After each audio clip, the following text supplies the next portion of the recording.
بسم اللہ الرحمن الرحیم۔ السلام علیکم۔ صحافی ڈیری چینل میں میں ہوں سید ارشاد بخاری۔ سب سے پہلے اہم ہیڈ لائن۔ صدر عارف علوی موجودہ حکومت کے لیے درد سر بن گئے۔ شہباز شریف کی حکومت کو سخت خطرہ رہنے لگا۔ عمران حکومت کو گرانے والے اتحادی کامیاب نہیں ہوں گے۔ بلاول بھٹو زرداری کا بر وقت حلف نہ اٹھانا کسی خطرے کی گھنٹی سے کم نہیں۔ سیاسی حلقوں میں ہلچل۔ شہید صدیق خان کانجو کے بیٹے و سابق ضلع ناظم لودھراں عبدالرحمان کانجو نے بطور وفاقی وزیر مملکت داخلہ امور حلف اٹھا لیا۔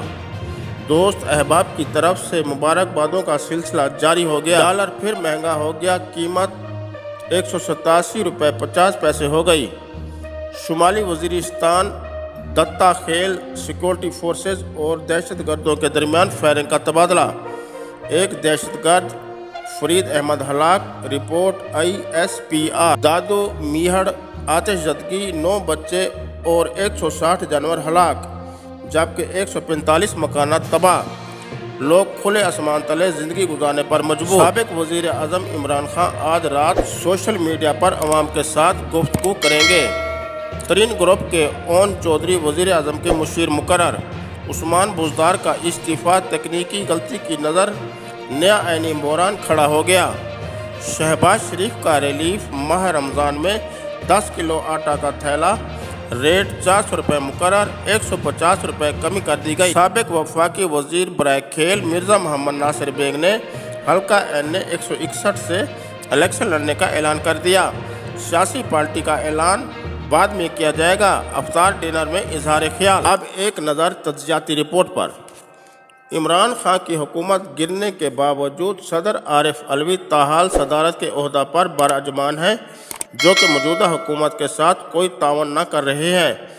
وزیر اعظم اور وفاقی کابینہ سے سیاسی مخالفت کی وجہ سے انہوں نے حلف نہ لیا تھا۔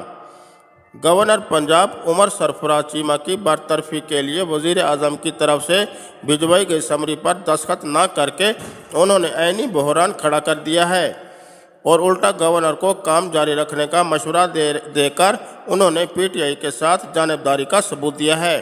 اگر یہی حال رہا تو صدر عارف علوی 18ویں ترمیم کی پرواہ نہ کرتے ہوئے کسی بھی وقت اسمبلیاں توڑ سکتے ہیں۔ عارف علوی کو ہٹانے کے لیے 2/3 اکثریت درکار ہے، جو کہ 296 ووٹ بنتے ہیں، جو کہ اس وقت پوری قومی اسمبلی میں اتنے ووٹ موجود نہ ہیں۔ عارف علوی کو چاہیے کہ وہ استعفیٰ دے دیں، شہباز حکومت کے لیے پریشانی کا سبب نہ بنے۔